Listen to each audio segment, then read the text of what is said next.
ನಮಸ್ಕಾರ ಸ್ನೇಹಿತರೆ. ಇವತ್ತು ಶುಂಠಿ ಚಟ್ನಿ ಮಾಡೋದನ್ನು ನೋಡ್ಕೊಂಬರೋಣ ಬನ್ನಿ. ಇದು ಕೆಮ್ಮಿಗೆ ಎಲ್ಲ ತುಂಬ ಒಳ್ಳೆಯದು. ಸೊ ಮನೆಯಲ್ಲಿರೋ ಇಂಗ್ರೀಡಿಯೆಂಟ್ಸ್ನೇ ಉಪಯೋಗಿಸ್ಕೊಂಡು ಶುಂಠಿ ಚಟ್ನಿ ಮಾಡ್ಬೋದು.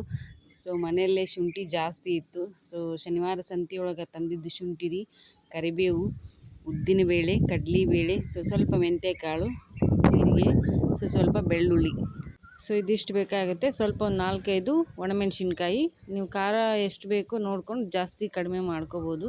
ಸೊ ಇದಿಷ್ಟು ಬೇಕಾಗುತ್ತೆ, ಜಾಸ್ತಿ ಏನು ಬೇಡ ಇದಕ್ಕೆ. ಇದನ್ನೆಲ್ಲ ಹಾಕ್ಕೊಂಡು ಚಟ್ನಿ ಮಾಡ್ಕೋಬೋದು. ಹಸಿ ಶುಂಠಿ ತಿನ್ನದೇ ಇರೋರು ಈ ಥರ ಚಟ್ನಿ ಮಾಡಿಕೊಂಡು ಬಿಸಿ ಅನ್ನದ ಜೊತೆಗೆ ತಿಂದರೆ ತುಂಬ ಚೆನ್ನಾಗಿರುತ್ತೆ. ಸ್ವಲ್ಪ ಹುಣಸೆ ಹಣ್ಣನ್ನು 1 ಹಿಡಿಯಾಗೋಷ್ಟು ಹುಣಸೆ ಹಣ್ಣನ್ನು ಸ್ವಲ್ಪ ನೀರು ತೊಗೊಂಡು ಅದರಲ್ಲಿ ಬಿಸಿ ನೀರಲ್ಲಿ ನೆನೆಯೋಕೆ ಹಾಕಿದ್ದೀನಿ. ಸೊ ಈಗ ಹೇಗೆ ಮಾಡೋದು ಅಂತ ನೋಡೋಣ ಬರ್ರಿ. ಒಂದು ದಪ್ಪ ಇರುವಂಥ ಒಂದು ಪ್ಯಾನ್ನ ತೊಗೊಂಡಿದ್ದೀನಿ. ಸೊ ಅದಕ್ಕೊಂದು 2-3 ಚಮಚದಷ್ಟು ಎಣ್ಣೆ, ಸ್ವಲ್ಪ ಎಣ್ಣೆ ಹಾಕಿದರೆ ಸಾಕು. ಸೊ ಅದರಲ್ಲಿ ಈ ಥರ ಹಸಿ ಶುಂಠಿನ ಚೆನ್ನಾಗಿ ತೊಳ್ಕೊಂಡು ಅದ್ರ ಮೇಲಿರೋದೆಲ್ಲ ಸಿಪ್ಪೆಯನ್ನು ತೆಕ್ಕೊಂಡು, ಇಲ್ಲಾಂದರೆ ಸ್ವಚ್ಛವಾಗಿ ತೊಳ್ಕೊಂಡು ಒಂದು ಕಾಟನ್ ಅರ್ಬಿಯಲ್ಲಿ ಒರೆಸ್ಕೊಂಡು ಈ ರೀತಿ ಎಣ್ಣೆಯಲ್ಲಿ ಹಾಕಿ ಫ್ರೈ ಮಾಡ್ಕೋಬೇಕು. ಅದು ಹಸಿ ಇದೆಲ್ಲ ಹೋಗಬೇಕು, ಅದ್ರ ವಾಸನೆ ಮತ್ತು ನೀರು. ಸೊ ಆ ರೀತಿ ಆಗೋವರೆಗೂ ಅದನ್ನು ಫ್ರೈ ಮಾಡ್ಕೋಬೇಕು. ನೋಡಿ ಈ ರೀತಿ ಎಲ್ಲ ಹುರ್ಕೊಂಡು ಸ್ವಲ್ಪ ಒಣ ಥರ ಕಾಣಿಸುತ್ತೆ ಡ್ರೈ ಆಗಿ, ಅಲ್ಲಿ ಮಟ್ಟ ಒಂಚೂರು ಕೆಂಪಾಗೋವರೆಗೂ ಮಾತ್ರ ಹುರ್ಕೋಬೇಕು. ಸೊ ಈ ರೀತಿ ಎಲ್ಲ ಹುರ್ಕೊಂಡು ಅದನ್ನು ಸೈಡಿಗೆ ಎತ್ತಿಟ್ಕೊಳ್ಳೋಣ. ಇದು ಬಿಸಿ ಅನ್ನದ ಜೊತೆ, ಚಪಾತಿ ಜೊತೆ ಚೆನ್ನಾಗಿರುತ್ತೆ. ಸ್ವಲ್ಪ ಕಹಿ ಕಹಿ ಅಂತ ಅನಿಸುತ್ತೆ. ಆಮೇಲೆ ಬೆಲ್ಲ ಹಾಕೋದ್ರಿಂದ ಸ್ವಲ್ಪ ಸಿಹಿ ಸಿಹಿ ಆಗಿರುತ್ತೆ. ಹುಣಸೆಹಣ್ಣು ಹಾಕಿರೋದ್ರಿಂದ ಸ್ವಲ್ಪ ಹುಳಿ ಹುಳಿ ಆಗಿರುತ್ತೆ. ಸೊ ಈ ರೀತಿ ಸ್ವಲ್ಪ ಫ್ರೈ ಮಾಡೋದಕ್ಕೆ ಟೈಮ್ ಹಿಡಿಯುತ್ತೆ, ಯಾಕೆಂದರೆ ಹಸಿ ಇರುತ್ತಲ್ಲ, ನೀರಿನ ಅಂಶ ಹೋಗೋವರೆಗೂ. ಸೊ ಇದನ್ನು 10-15 ದಿನ ಸ್ಟೋರ್ ಮಾಡಿಟ್ಕೊಂಡು ತಿನ್ಬೋದು. ಸೊ ಅದಕ್ಕೆ ನೀರಿನ ಅಂಶ ಹೋಗಬೇಕು, ನೀರಿನ ಅಂಶ ಹೋಗೋವರೆಗೂ ಫ್ರೈ ಮಾಡಬೇಕು, ಅಂದರೆ ಮಾತ್ರ ಅದು ತಡೆಯುತ್ತೆ. ಸೊ ಈ ರೀತಿ ಮಾಡ್ಕೊಳೋದನ್ನ ಸೈಡ್ ಎತ್ತಿಟ್ಕೊಳ್ಳೋಣ. ನಾನು ಪ್ಲೇಟಿಗೆ ಹಾಕ್ಕೋಬೇಕಾಗಿತ್ತು, ಆದರೆ ಮರೆತು ಜಾರಿಗೆ ಹಾಕ್ಕೊಂಡಿದ್ದೀನಿ. ಸೊ ಇಲ್ಲಿ ಸೈಡಿಗೆ ಪ್ಲೇಟಲ್ಲಿ ಹಾಕಿ ಎತ್ತಿಟ್ಕೋತೀನಿ. ಸೊ ನೋಡಿ ಈಗ ಕಾಣಿಸ್ತಾ ಇದೆ. ಸೊ ಅದೇ ಪ್ಯಾನ್ಗೆ ಇನ್ನೊಂದು 2 ಟೀ ಸ್ಪೂನಷ್ಟು ಎಣ್ಣೆ ಹಾಕ್ಕೊಂಡಿದ್ದೀನಿ. ಸೊ ಎಣ್ಣೆ ಹಾಕಿ ಅದಕ್ಕೆ ಕಡಲೆಬೇಳೆ ಹಾಕೋಣ. 1 ಸ್ಪೂನಷ್ಟು ತೊಗೊಂಡ್ರೆ ಸಾಕು. ನಾನು ಇಲ್ಲೊಂದು ದೊಡ್ಡ ಹಿಡಿ, ಒಂದು 2-3 ಶುಂಠಿ ಅಷ್ಟು ತೊಗೊಂಡಿದ್ದೀನಿ, ಹಿಡಿಯಾಗೋಷ್ಟು. ಸೊ ಅದಕ್ಕೆ 1 ಟೀ ಸ್ಪೂನ್ ಆದರೂ ಅಥವಾ 2 ಟೀ ಸ್ಪೂನು ಸರಿಯಾಗುತ್ತೆ. ಸೊ ಅದಕ್ಕೆ ಕಡಲೆಬೇಳೆ, ಉದ್ದಿನಬೇಳೆ, ಸೊ ಮೆಂತ್ಯಕಾಳು, ಸೊ ಈ ರೀತಿ ಹಾಕಿ ಮೊದಲು ಇದೆಲ್ಲ ಕಾಳು ಸ್ವಲ್ಪ ಹುರ್ಕೋಬೇಕು, ಸ್ವಲ್ಪ ಡ್ರೈ ಇದು ಸ್ವಲ್ಪ ಕೆಂಪಾಗೋವರೆಗೂ. ಸೊ ಎಣ್ಣೆಯಲ್ಲಿ ಕೆಂಪಾಗೋವರೆಗೂ ಹುರ್ಕೊಂಡು ಆಮೇಲೆ ಜೀರಿಗೆ ಹಾಕ್ಕೊಳ್ಳೋಣ, ಇಲ್ಲಾಂದರೆ ಜೀರಿಗೆ ಸೀದೋಗಿಬಿಡುತ್ತೆ. ಸೊ ಈಗ ಜೀರಿಗೆ ಹಾಕ್ಕೊಳ್ತಾ ಇದ್ದೀನಿ, 1 ಟೀ ಸ್ಪೂನ್ ಆದರೆ ಸಾಕು. ಸೊ ಜೀರಿಗೆ ಹಾಕ್ಕೊಂಡು ಒಂದು 10-15 ಬೆಳ್ಳುಳ್ಳಿ. ಸೊ ಬೆಳ್ಳುಳ್ಳಿ ಜಾಸ್ತಿ ಹಾಕಿದ್ರೆ ಒಂದು 10-12 ಕರಿಬೇವಿನ ಎಲೆ. ಸೊ ಇದನ್ನಿಷ್ಟು ಹಾಕಿ ಚಟಪಟ ಅಂದಮೇಲೆ ಒಂದು 4-5 ಒಣಮೆಣಸಿನ್ಕಾಯಿ. ಸೊ ನಿಮಗೆ ಖಾರ ಜಾಸ್ತಿ ಬೇಕು ಅಂತಂದರೆ ಒಂದು 5-6 ಹಾಕ್ಕೊಳ್ಳಿ. ನಾನು 4 ಮಾತ್ರ ತೊಗೊಂಡಿದ್ದೀನಿ, ಖಾರ ಜಾಸ್ತಿ ತಿನ್ನಲ್ಲ. ಆಮೇಲೆ ಶುಂಠಿನೂ ಸ್ವಲ್ಪ ಖಾರವಾಗಿ ಇರುತ್ತೆ.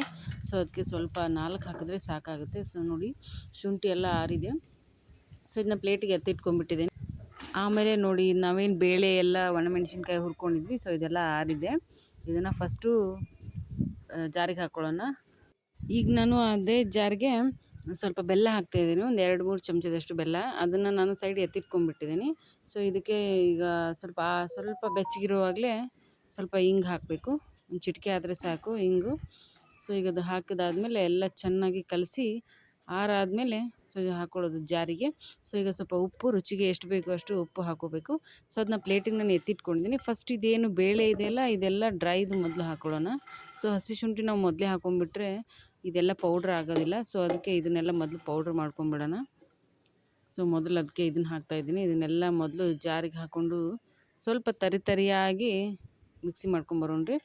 ಸೊ ಈಗ ಅದೇ ಪ್ಯಾನ್ಗೆ ಎಣ್ಣೆ ಏನು ಹಾಕಲ್ಲ, ಅದೇ ಪ್ಯಾನ್ಗೆ ನಾನೇನು ಹುಣಸೆ ಹಣ್ಣನ್ನು ನೆನೆ ಹಾಕ್ಕೊಂಡಿದ್ದಲ್ಲ ಅದನ್ನಿಷ್ಟು 1-2 ನಿಮಿಷ ಕುದಿ ಬರೋವರೆಗೂ ಕುದಿಸ್ಕೊಂಡ್ರೆ ಸಾಕು, ಜಾಸ್ತಿ ಏನು ಬೇಡ, ಅಷ್ಟೇ. ಒಂದು ಸ್ವಲ್ಪ ಕುದಿ ಬಂದಮೇಲೆ ಅದನ್ನ ಆಫ್ ಮಾಡಿಬಿಡೋಣ, ತಣ್ಣಗಾಗಕ್ಕೆ ಬಿಡೋಣ.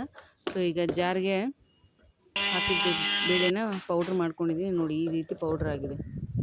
ಸೊ ಸ್ವಲ್ಪ ಪೌಡ್ರ್ ಆದರೆ ಸಾಕು ಫಸ್ಟಿಗೆ.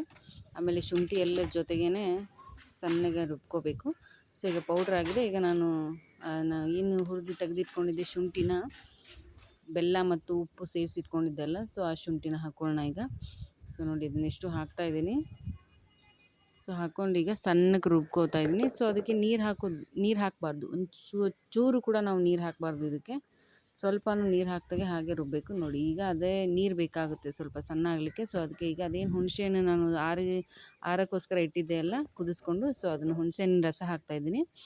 ಇದನ್ನು ಹಾಕಿ ಮಿಕ್ಸಿಯಲ್ಲಿ ಸಣ್ಣಗೆ ರುಬ್ಕೊಂಡ್ಬಿಟ್ರೆ ಚಟ್ನಿ ರೆಡಿ ಆಗಿಬಿಡುತ್ತೆ. ಮಸ್ತ್ ಕಾಣತ್ತೆ ನೋಡಿರಿ, ಕಲರು ಎಷ್ಟು ಚಂದ ಬಂದೈತಿ. ಕಲರು ನೋಡಿದರೆ ತಿನ್ನಬೇಕು ಅಂತ ಅನಿಸುತ್ತೆ. ಬಿಸಿ ಅನ್ನಕ್ಕೆ ಮತ್ತು ಚಪಾತಿಗೆ ತುಂಬ ಚೆನ್ನಾಗಿರುತ್ತೆ.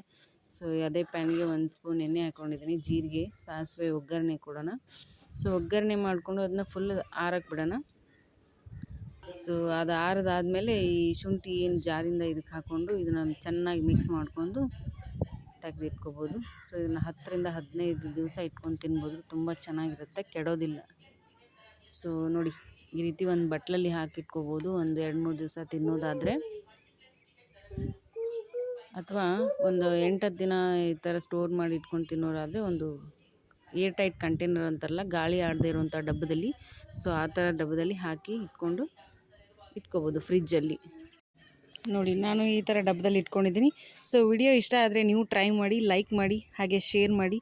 ಮುಂದಿನ ವಿಡಿಯೋದಾಗ ಮತ್ತೆ ಸಿಗೋಣಂತ್ರಿ. ಧನ್ಯವಾದ.